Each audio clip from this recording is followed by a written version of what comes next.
देश में युवाओं का भविष्य सिर्फ एक मजाक बनकर रह गया है। महीनों की तैयारी, दिन रात की मेहनत, कोचिंग की फीस और आंखों में एक सरकारी शिक्षक बनने का सपना। लेकिन परीक्षा के दिन क्या मिलता है? सिर्फ एक नोटिस। हाँ, टेट यानी टीचर एलिजिबिलिटी टेस्ट की परीक्षा रद्द होने के बाद लाखों छात्रों के भविष्य पर एक बड़ा सा ताला लग जाता है।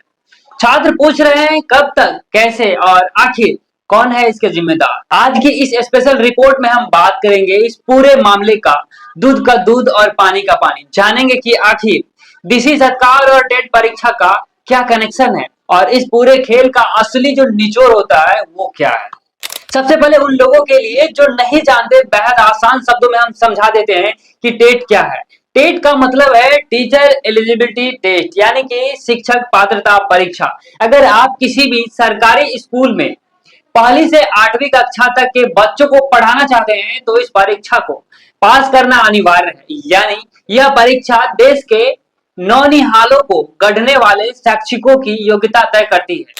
लेकिन जब इस योग्यता तय करने वाली परीक्षा की व्यवस्था ही अयोग्य साबित हो जाए तो सवाल उठना लाजमी है। अब आते हैं उन सुलगते सवालों पर जो हर छात्र के जहन में है।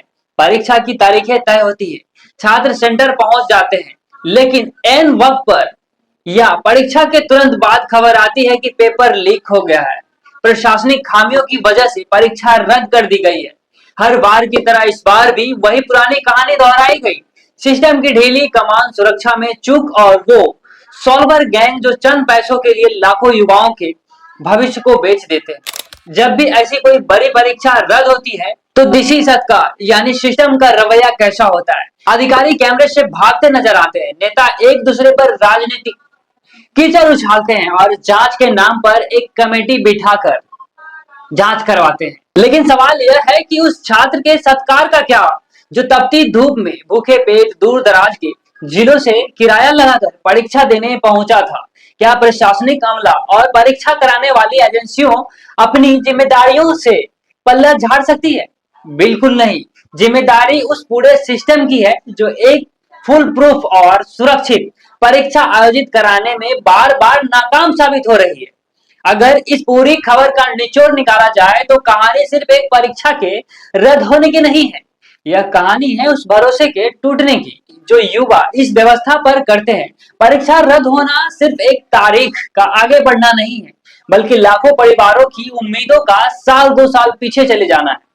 आखिर कब तक छात्र इस लचर व्यवस्था की सजा भुगतेंगे?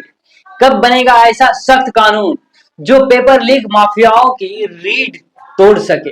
इस पूरे मामले पर आपकी क्या राय है? क्या आपको लगता है सिर्फ एक परीक्षा रद्द करना ही समाधान है? क्या इसके पीछे असली चेहरों को बेनकाब करना जरूरी है? अपनी राय कमेंट बॉक्स में जरूर लिखना।